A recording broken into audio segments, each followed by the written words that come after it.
Hello everyone. आज हम NCERT mathematics class 10 से चैप्टर 1.2 का पार्ट 2 देखेंगे। ठीक है ना। इसमें हम क्वेश्चन नंबर 4 से क्वेश्चन नंबर 7 तक कंप्लीट करेंगे। आइए देखते हैं। एक क्वेश्चन हमारे पास क्वेश्चन नंबर 4 है, वो है HCF 306 657 का 9 दिया है। LCM 306 657 का ज्ञात करना है। ठीक, तो सबसे पहली बात, इसमें जो हम लोग फार्मूला एक पढ़ते आ रहे हैं, वो फार्मूला ये पढ़ा हमने कि दो संख्याओं का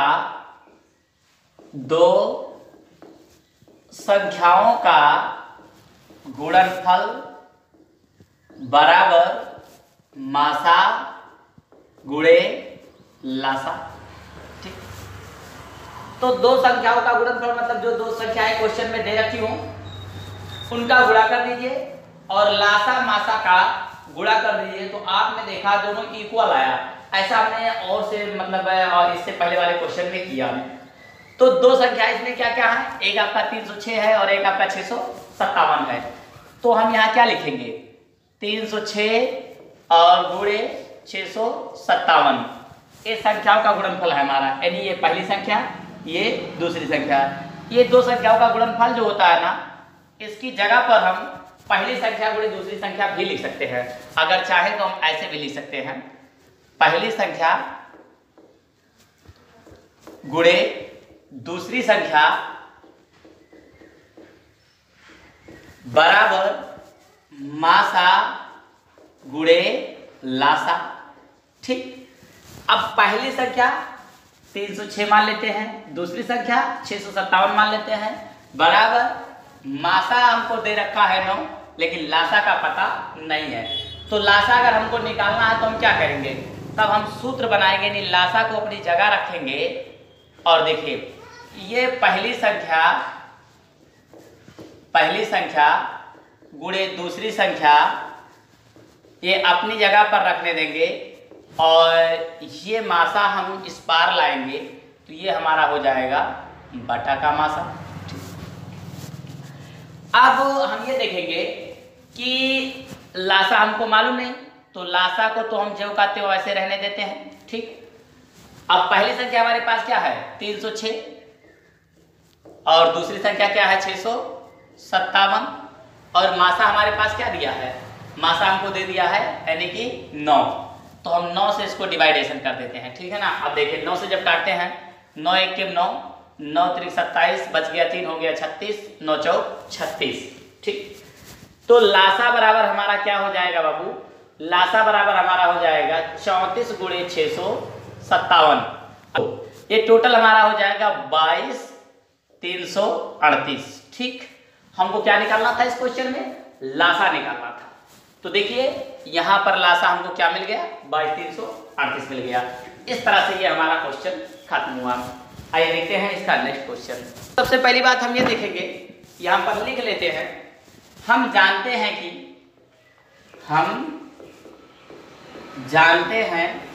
कि यदि कोई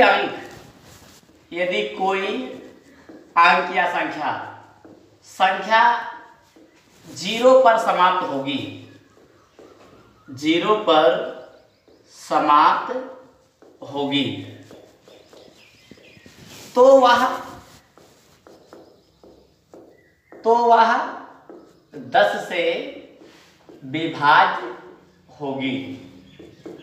ठीक, ऐसा हमें पता है कि अगर किसी संख्या को हम 0 पर एंड कर दें, जैसे हमारे पास मान लो 1 है ना, इसको 0 पर एंड कर दें, यहां पर हमने इसको एंड कर दिया, तो ये 10 से कटेगा, ऑफ कोर्स कटेगा। कोई संख्या हमारे पास 2 है ना, अगर 0 पर एंड करते हैं, 20 कर देते हैं, तब भी ये 10 से कटेगा। कोई संख्या अगर 3 है, 0 पर एंड कर देते हैं, 30 हो जाता है, तब भी ये 10 से कटता है। यानी इस तरह से कोई भी संख्या अगर 0 पर एंड होता है तो वो 10 से कटेगा। और एक बात देख लेते हैं, अगर वो संख्या 10 से कटेगा तो वो संख्या 2 और 5 से भी कटेगा, क्योंकि 10 का मिनिमाइज जो फैक्टर होता है ना, वो 2 और 5 होता है। 2 पंचे 10, यानी कि वो 2 और 5 से भी कटेगा। तो अगर कोई संख्या 0 पर एंड होता है तो 10 से कटता है, और जो संख्या 10 से कटेगा वह संख्या 2 और 5 से भी कटेगा, क्योंकि 10 का जो फैक्टर होता है वो 2 और 5 होता है। ठीक, 2 और 5 ये फैक्टर ऐसे हैं जो 10 को डिवाइडेशन कर सकते हैं। लेकिन यहाँ क्या हम देखते हैं, यहाँ जब हमने 6 का फैक्टर करना चाहा, जैसे 6 है हमारे पास, तो 6 को हमने लिखा 2 × 3, 2 × 3। तो देखिए इस 6 के फैक्टर में हमको क्या मिला, 2 और 3 मिला। इस 6 के फैक्टर में हमको 2 और 3 मिल रहा है। यहाँ 6 के अभाज्य गुणनखंडों में, अभाज्य गुणनखंडों में 2 व 3 मिले हैं, 2 व 3 मिले हैं। यहाँ 5 नहीं मिला, यहाँ 5 नहीं मिला। अतः प्रमेय 1.2 के कथनानुसार या अनुसार 6 पे पावर n वाली संख्या 0 पर समाप्त नहीं हो सकती। ठीक, ये हमारा इस तरह से हुआ, कोई दिक्कत? ये हमारा क्वेश्चन नंबर 2 खत्म हुआ। अब आइए देखते हैं क्वेश्चन नंबर 3 को। क्वेश्चन नंबर सबसे पहले तो हम लिखते हैं 7 × 11 × 13 और ये प्लस का हमारा 13, ध्यान देना। इससे पहले हमने भाज्य और अभाज्य संख्याओं के बारे में पढ़ा था, कंपोजिट एंड प्राइम नंबर। तो कंपोजिट नंबर में आपने ये देखा था कि जब किसी संख्या के मोर देन 2 फैक्टर हो, मतलब 2 से ज्यादा गुणनखंड हो, तो हमारा क्या होता है, कंपोजिट नंबर होता है। और जब किसी संख्या के 2 फैक्टर हो, या तो 1 हो या तो खुद इटसेल्फ, मतलब अपने आप में वो खुदे हो, तो वो हमारा प्राइम नंबर होता है। लेकिन इधर देखिए आपने क्या लिखा, 7 × 11 × 13 + 13, ठीक है ना। इन दोनों में हमने 13 कॉमन ले लिया। अब ये 7 × 11 और प्लस का हमको क्या मिल गया, 1 मिल गया, ठीक है। यहाँ की बात करते हो, चलो 1, ये हमारा ऐसे हो सकता है 7 × 11 × 1 + 1, इतना हो गया। अब देखिए इस संख्या को जो हम मल्टीप्लाई करेंगे ना, इसको मल्टीप्लाई कर देते हैं, जैसे इसका इसमें, इसका इसमें, इसका इसमें, और इसको जोड़ भी लेते हैं। ठीक, तो अब हम जब ऐसा करते हैं, जैसे मान लो 13 7 1002 के जब हम फैक्टर प्राप्त करते हैं, तो देखिए सबसे पहली बात हमने क्या किया कि यानी इसको हम 1001 और ये 2 यानी कि मिनिमाइज 13 7 91 और गुणे 11 और +1 कर सकते हैं, ठीक है ना। ये भी हमारा हो सकता है, या फिर छोड़ो ऐसे ही रहने दो। देखो इसके कितने फैक्टर हो रहे हैं, जो भी संख्या आपको मिलेगी ना, वह संख्या आपका 13 से भी कटेगी, 7 से भी कटेगी और 11 से भी कटेगी, ऐसा आप जान लो। क्योंकि वह संख्या बनेगी कहां से, 13 7 और 11 का मल्टीपल करने से बनेगी, 1 को ऐड करने से बनेगी। तो देखो इसके कम से कम कितने फैक्टर होंगे, 1001 ऐसा गुणा करने पर आया और प्लस हमने 1 जोड़ दिया, तो 1002 हो गया हमारा। अब इस 1002 को जो हम फैक्टर करेंगे, जब इसका फैक्टर करते हैं तो हमको बहुत सारे फैक्टर मिलने वाले हैं 1002 के। जैसे हमने 2 से काटा 5, ये 0, ये 1, यही हो गया, ये 501। जैसे मान लो हम अगर इसको 3 से काटते हैं, 3 × 1 = 3 बच गया, 2 इधर आया, 3 × 6 = 18, फिर 2 3 7 21। तो देखिए इसको हम क्या ले सकते हैं, इस 1002 को लिख सकते हैं हम 2 × 3 × 167। तो देखिए इस नंबर के, इस 1002 के कितने फैक्टर हो रहे हैं, 1 2 3, मिनिमम 3 फैक्टर हो रहे हैं, यानी कि ये उन फैक्टरों से ज्यादा है, ठीक है ना। उसमें कितने होते हैं, जो प्राइम नंबर होता है उसमें 2 फैक्टर होते हैं, या तो 1 हो या तो वो खुद हो, लेकिन यहाँ पर 2 फैक्टर से ज्यादा हैं। तो जब 2 फैक्टर से ज्यादा है तो ये क्या है, हमारा कंपोजिट नंबर आता है, ये भाज्य संख्याएं हैं। इसी तरह से आपके पास एक और है, इधर भी देख लेते हैं थोड़ा सा इसको भी।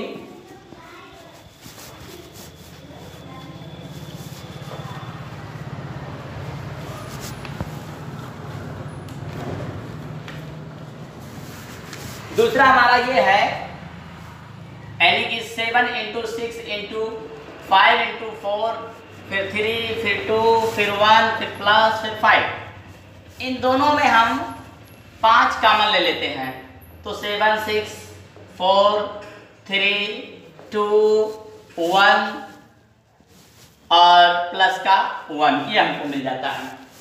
ठीक, अब देखिए ऐसे इसको हम रहने देते हैं। ये कितना हो जाएगा, जैसे देखो ये 5 हमारा है, ठीक है ना। इन सब का जो हमने गुणा किया तो हमारा हो गया 1009, गुणा करके इसको जोड़ दिया तो 1009 हमको मिल गया। इसका इसमें गुणा किया तो कितना हो गया हमारे पास 5045। अब 5045 को लिखने से पहले एक चीज जान लो, यहीं पर हमको कम से कम कितने फैक्टर मिल रहे हैं, 2 फैक्टर मिल रहे हैं इधर, ठीक है ना। एक फैक्टर 5 मिल रहा है, एक फैक्टर 1009 मिल रहा है।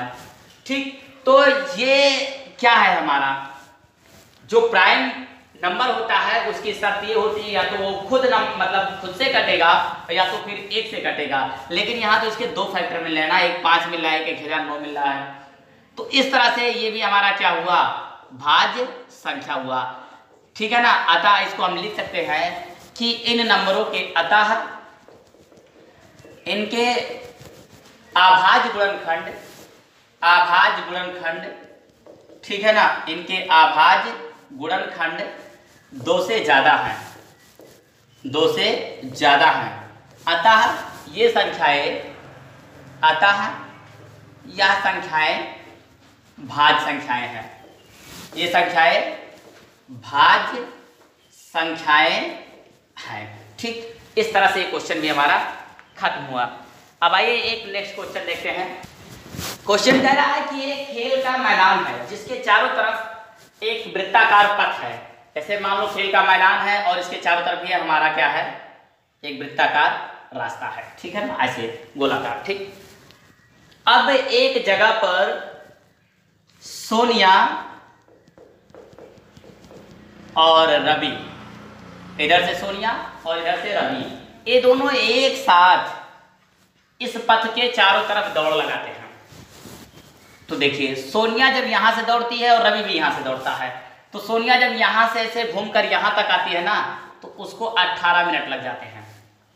लेकिन रवि जब यही दूरी घूमकर आता है ना तो इसको सिर्फ और सिर्फ 12 मिनट लगते हैं। तो यहाँ क्या है, सोनिया 6 मिनट लेट है और रवि 6 मिनट पहले है। तो अभी रवि क्या करेगा, रवि क्योंकि इन दोनों को एक स्थान पर पुनः मिलाना है, कब मिलेंगे, तो ये रवि एक चक्कर और लगाएगा। तो जब रवि एक चक्कर और लगाएगा तो ये 12 24 मिनट हो जाएगा। अभी सोनिया क्या है, पहले यहाँ पहुंच रखी है तो क्या करेगी, ये भी एक चक्कर और लगा देगी तो ये 36 हो जाएगा और ये फिर एक चक्कर तब तक लगाएगा तो ये 36 हो जाएगा। यानी कि ये दोनों कितने समय के पश्चात मिल रहे हैं एक दूसरे से, 36 मिनट के बाद मिल रहे हैं। तो इन दोनों का आप लासा निकाल लीजिए ऐसे करके, 12 और 18 यानी कि 2 छक्के 12, 2 नवा 18, 2 तिया 6, ये 9, 3 से 3 करने में 3, 3 त्रिका 9 और ये हमारा कट गया तो 2 दूना 4 तिया 12 तिया 36। यानी यहाँ पर आप लिख सकते हैं कि अतः वह 36 मिनट पश्चात एक दूसरे को शुरुआत वाले जगह पर मिलेंगे, यानी जहां से उन्होंने दौड़ना आरंभ किया था। इतने समय में रवि का 3 चक्कर हो चुका होगा और सोनिया का 2 चक्कर हो चुका होगा। तो इस तरह से ये हमारा क्वेश्चन 1.2 से ये चैप्टर समाप्त हो रहा है। इसके नेक्स्ट वीडियो में हम क्वेश्चन 1.3 को करेंगे और मेरे इस वीडियो को देखिए, इससे रिलेटेड अगर आपको कोई प्रॉब्लम होती है तो नीचे कमेंट बॉक्स में कमेंट लिखें और यदि आपको मेरा ये वीडियो पसंद आता है तो चैनल को लाइक, सब्सक्राइब और शेयर करना ना भूलें।